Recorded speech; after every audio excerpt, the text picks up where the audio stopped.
Solomon wrote 3 books in the Bible that are attributed to him.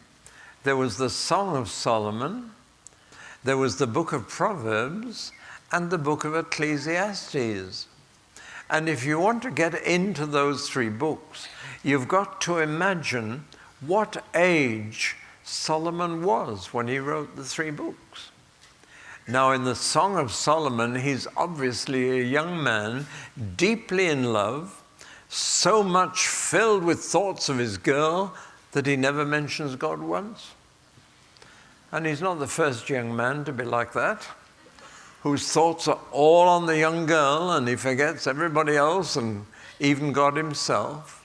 But there it is. And he wrote that when he was a young man. Now, when you come to the book of Proverbs, it's quite different. He begins, "Now, my son, be careful of women. They're dangerous. Don't you be misled by bad women."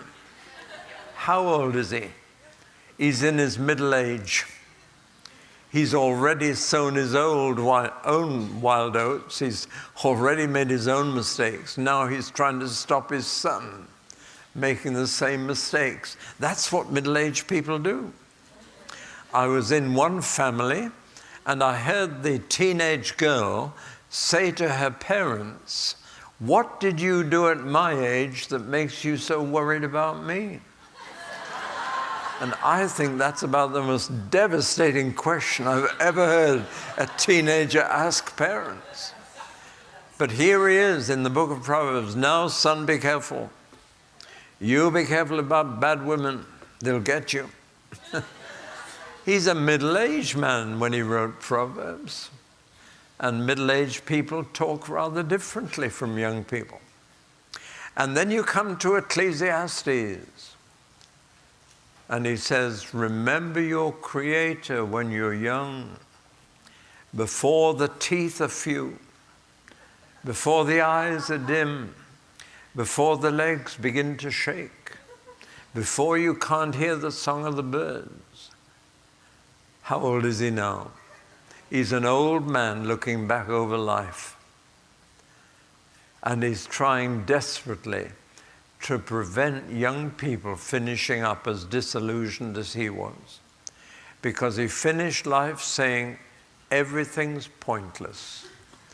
It's all been a waste of time. Fancy getting to the end of your life and feeling you've wasted the only opportunity you'll ever have to live it. But you see, wisdom is learning to make the right decisions, the right choices. You've only got one life to live. You won't ever have today again.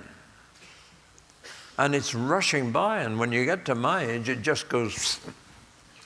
I've got a theory about that. When I was 20, 1 year was a 20th of my memory. When I was 30, 1 year was a 30th of my memory. When I was 40, 1 year was a 40th. When I was 60, 1 year was a 60th.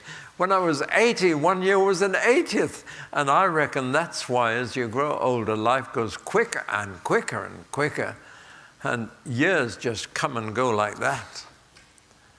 Whatever my theory, whether it's right or wrong, it does that. Time goes quicker the older you get. And you can get to the end of the life just filled with regrets at the wrong choices you made, at the wasted time in your life. And so, at the end of Ecclesiastes, remember your Creator. And I see him shaking and saying to the young people, remember your Creator in the days of your youth, before the legs let you down and the eyes let you down and the teeth let you down, before it all happened. You see, when he was a young man, he forgot the Lord. And that's why God isn't mentioned in the Song of Solomon. Now he's an old man. He's trying to tell young people, don't forget God when you're young. You won't get life over again. And if you forget God, you'll waste it.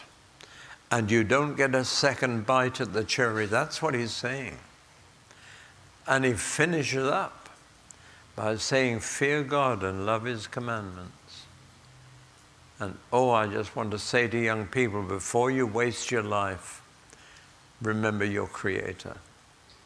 Take that from a cute, friendly old man, as I've been described in Twitter. But you see, we're looking at the human side of the books now, and we're rebuilding the human situation out of which that book came. And that helps you to understand why that book was written and why it's different from every other book. Look for the human story behind the book.